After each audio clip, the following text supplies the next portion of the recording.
बघा ऊस खुरपायला चालू आहे आमचा.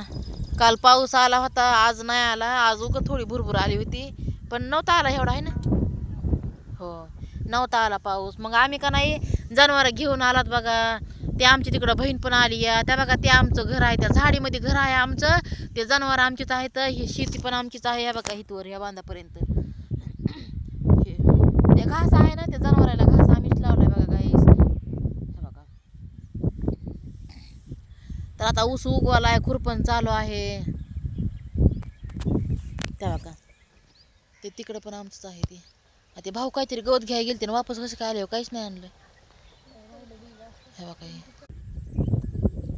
तर आता घरी जायचंय. पाहुणे पण आले तर आता घरी जाऊन चहा पाणी करायचं. आमची बहीण आली, मेहून आली, तर आई आली तिकडं ह्याला गेली. तर आता घरी जाऊन बघावं लागेल काय चाललंय काय नाही. तर गाळ आणून टाकलाय ना, त्याच्यामध्ये हरळ आली तिकडली नदाडाची.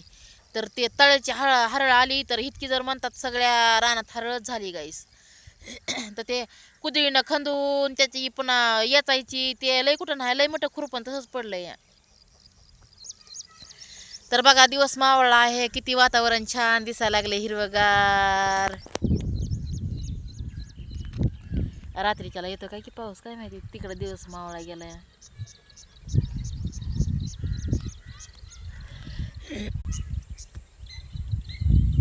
तिकडं डोंगर आहे, त्या डोंगरावर आम्ही काम करत आहोत तिकडं.